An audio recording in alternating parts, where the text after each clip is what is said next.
अस्सलाम वालेकुम दोस्तों, क्या हाल खैरियत है? ठीक हो, फिट हो, तबीयत सेट है दोस्तों? तो साढ़े दे पे मेरा यूट्यूब चैनल अमजद खानजादा दोस्तों। उठी पियो सवेरे का टाइम है तो पता तो है कराची का जो 8-9 बजे बंदा इतना उठते उठी पियो आलसा शालसा फन धाते से धां पूते हूँ मैं नाश्ते वाले पासे वाला मैं वेना पिया अंदर नया नाजमाबाद वाला तो उन्होंने बट गप लेना उतना ही मानते दोस्तों। ये देखो तो मजदूर तबका तो जो मजदूरी सुखी है इतना कह रहे कहनी सुखी अल्लाह दे बंदे छत भराई थी नहीं थी ठेकेदार खड़े ने खैर खान छत भराई थी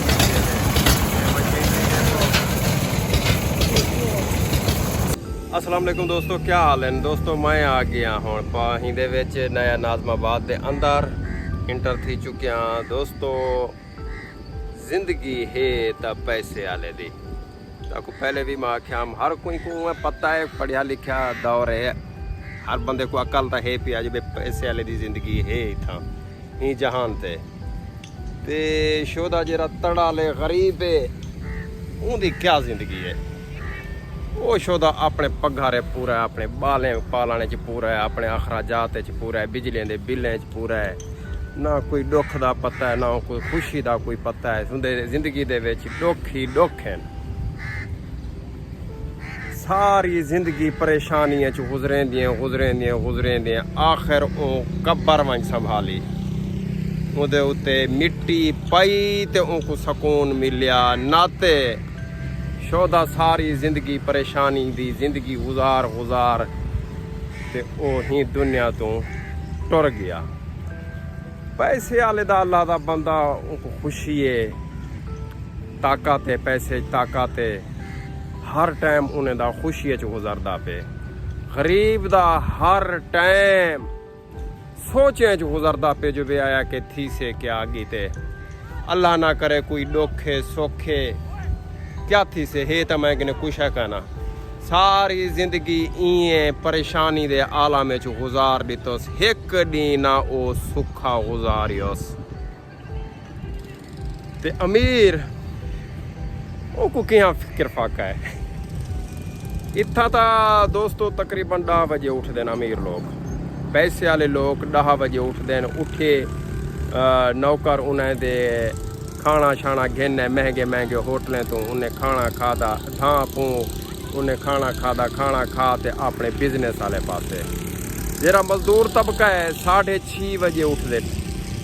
6:30 बजे 7 बजे शोदा उठ्या ढिड दी कितोस ढिड दी कियां धामना पूना कियां हूँ कपड़े तब्दील करना जियां सुमना उवें उठना उठी ते खा पी ते गया होटलें ते रोटी शोटी खा पी ते वाला अपनी मजदूरी वाले पासे। ना को डी का पता है ना रात का पता है, शोदा हिको चोला हिको सुथण गुरबत दी इंतहा तकरीबन कोई 5-7 जाड़े हिको सूट पाती वधे रह गए, मेरे वाली कर दाड़ियां वधाई रह गए। परदेस बड़ा औखा है, गुजारण औखा है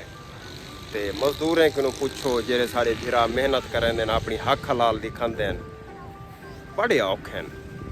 पाकिस्तान दे विच तो हुण बराबर कर खड़े ने जिंदे किने पैसा हाथ वो अरबां पति थे आगे जेरा शोदा ताज़ी करते खांदा वो तो उनका बेड़ा गर्क थी गया दोस्तों। इत्थों दे खुशहाल जिंदगी भी पैसे वाले दी, इत्थों दे जेरे बाल हैं जिमीदारें दे खुशहाल भी वो हैं,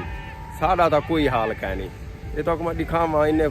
कोई पता कह नहीं अयाशी फुल एक क्रिकेट स्टेडियम में क्रिकेट खेलते पे नहीं था खैर मैं तो आपको दिखेंदा माहौल कोई पता का नहीं इन्हें को कारोबार दा कोई ही दा। पैसे वाले लोग जो हैं माँ प्यो इन्हें पैसे वाले जो हैं। ये देखो दोस्तों ये स्टेडियम है नया नाजमाबाद का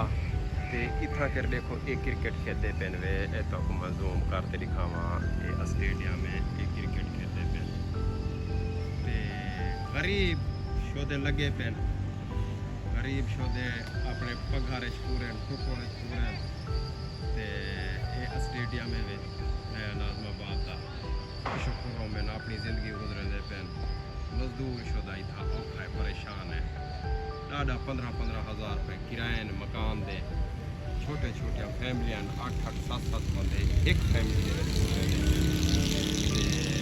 साडा उत्था पंजाब दे विच माशाअल्लाह बेहतरीन माहौल होंदे खावन पीवन दा साफ सुथरा निज़ाम होंदे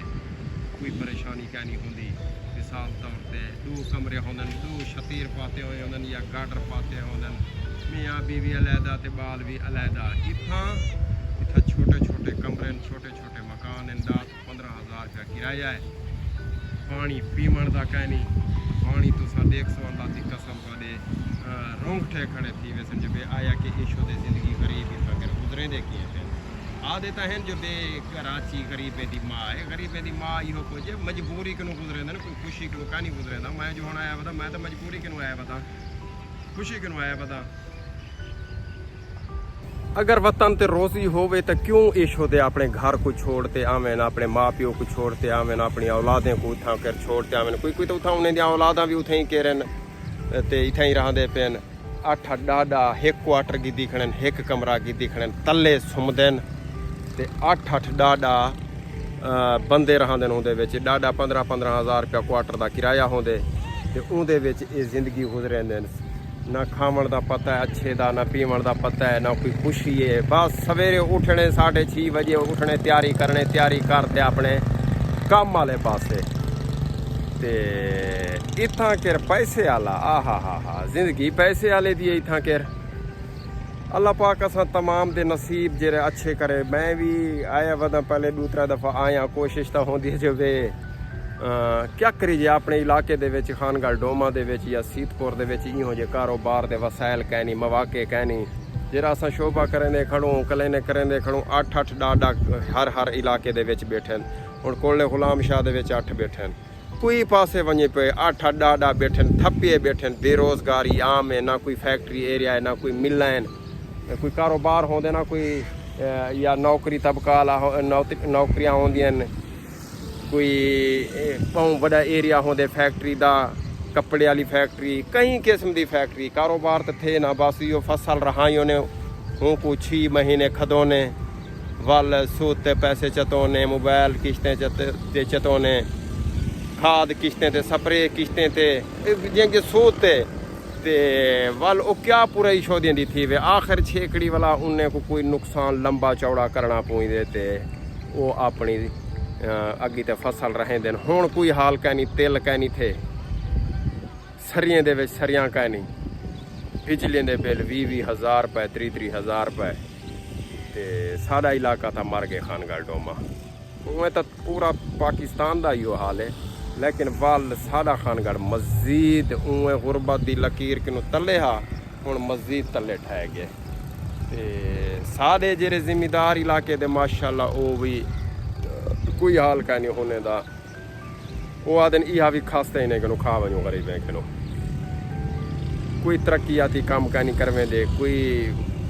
कारोबार दे मौके उथा पैदा नहीं करवें दे जो बे आया कोई फैक्ट्री एरिया घेना देने उत्ते गाल करते कोई मिलां घेना देने कहना इशो दे आप पूरे सूरे होंदे भूतां देखें ता बस अल्लाह माफ़ी देवे इत्थां केर करोड़ां अरबां पत्ती जो बंदा है ना इत्थां अपनी कम मगा ने उत्थां केर गोदागिरी वडेरा सिस्टम गरीबें दे उत्ते हावी गरीबें को परेशराइज करना उन्हें ते परचे करवावना ते इत्थां वो सिस्टम कहनी बस आखण दा मकसद है गरीब तो आके मैं औखा है वल इहो वडेरा सिस्टम जो है आया कि गरीब होंदन ते वडेरे इन्हें ते जुल्म करन ते इन्हें ते जबर करन ते कोई तरक्याती काम नहीं करवें दे कोई इलाके दे विच मिसाल तौर ते फैसिलिटी नहीं देंदे कोई मिलां फैक्ट्रियां कोई सड़कां कोई शायद वसाइल पैदा नहीं करेंदे कोई चीज़ नहीं देंदे आप सारी चीज़ आप खा वेंदन ते अल्लाह पाक हिने को भी हिदायत देवे परदेसियों की खैर होवे जित होवन खैर होवे छोटे छोटे उन्होंने बाल होंदे अपने ढिड की खातिर आए वधे होंदे अपने बालें की खातिर आए वधे होंदे 2 टाइम की रोटी की खातिर आए वधे होंदे अपने बालें की 2 टाइम की रोटी की खातिर आए वधे होंदे परदेस दे विच बड़ी अजियतनाक जिंदगी इत्थां गुजरे कोई खुशी किनू कह नहीं रहा पिया होंदा अल्लाह पाक उन्हें को अपनी हिफ्ज़ अमान च रखे मैं को भी अपनी हिफ्ज़ अमान च रखे पूरे पाकिस्तान को हिफ्ज़ अमान च रखे ते अल्लाह पाक बहु रिज़्क देवे गरीबें को जेरे मजदूर तबकन खास कर अल्लाह पाक उन्हें को बेहिसाब रिज़्क देवे आमीन। अल्लाह पाक ने दुआ है अल्लाह पाक अपनी हिफ्ज़ अमान च रखे, गरीबों को परदेसियों को तो आपको साकू भी सलामत रखे। मेरे यूट्यूब चैनल अमजद खानज़ादा को सब्सक्राइब किया करो, बेल आइकन को भी दबा दिया करो। अल्लाह हाफिज़।